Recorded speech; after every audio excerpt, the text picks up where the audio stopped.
Hey there, Realtor family. Neil O's Jr. here, coming to you with another video about some of the most important and relevant questions that I'm receiving from our colleagues and peers in this market. And this one says, Neil, I'm in a market now where negotiation is much more important. I need to up my negotiation skills. How can I do that? Well, you probably guessed the first response that I have for you is to practice your negotiating skills. Well, how can that happen? Well, we want to know the various positions that we can negotiate from. Let me pause here. I do want to encourage you, if you need some help with your negotiation skills, I encourage you to take the RENE course, the Real Estate Negotiation Expert. Not so much for the certification or designation, but I really encourage you to get the information so you can know what's a good negotiation versus a bad negotiation. Maybe you can use some words to win with, or phrases, or you can learn all about your physical appearance and demeanor or posture when negotiating. So I encourage you to take that RENE course from the National Association of Realtors. Valuable, fantastic information, fantastic skills that will be learned there. And as we're talking about practicing and going over and rehearsing your negotiation skills, we want to do this from a number of positions. One, let's do it from a position of strength. Let's say you're working with a seller who has multiple offers. Do you understand that the way you negotiate is going to be different than if your seller hasn't received any offers in months of listing? Hopefully you understand that. What if your buyer is the only buyer that's interested in a property, or if you know that there are multiple offers on the property from a buyer side?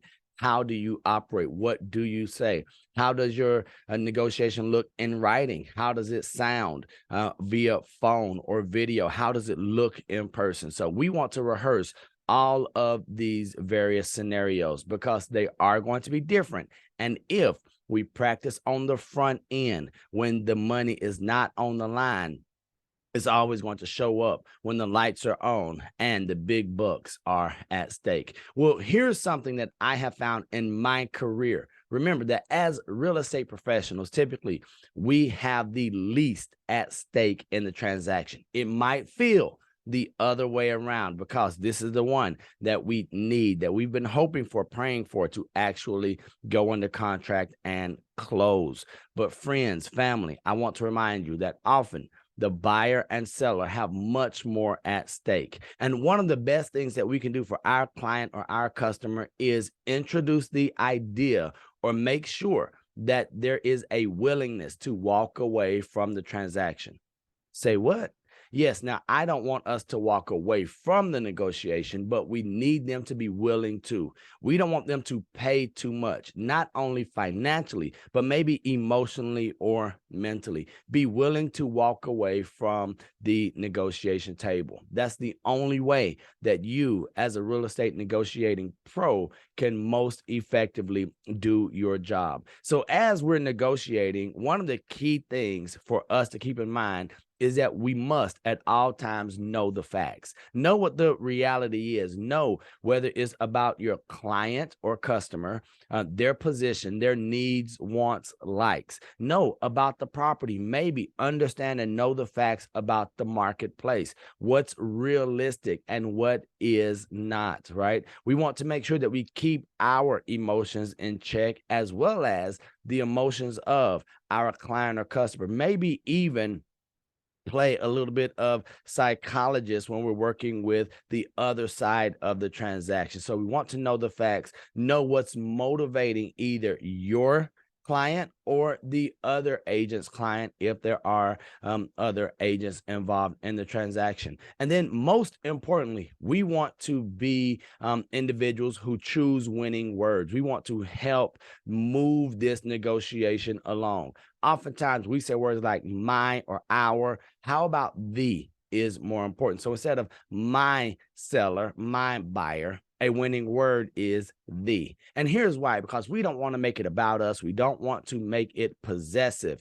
Another a few phrases that we like to use is reasonable, fair, standard, and common, right? Reasonable, fair, standard, and common. It sort of eases the tension. It resets the expectations of all parties involved. That's quite normal is another winning phrase that we love to use. And we don't like to make promises, but what we can do is say, let me double check on that.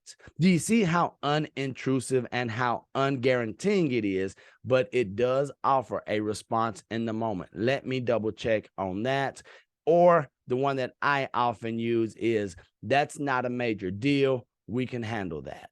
Doesn't it just sound good coming from a professional during a negotiation is when he or she says, that's not a major deal. We can handle that. Or I want to make sure you're comfortable with, because while we know that this is a big decision and we think it's a logical decision, oftentimes, more times than not, it's emotional, and then we rationalize to make it logical. So those are some negotiation tips. It can be a tough business, but this is why we are paid the big bucks for moments like this, when houses, futures, and generations are on the line. And if you'll follow some of these tips, I promise that you'll no longer be average. You will be world renowned. So if you like this video, I encourage you to like, share, comment, and subscribe, because we've got a lot more of this valuable, relevant, timely content coming straight to you. Remember,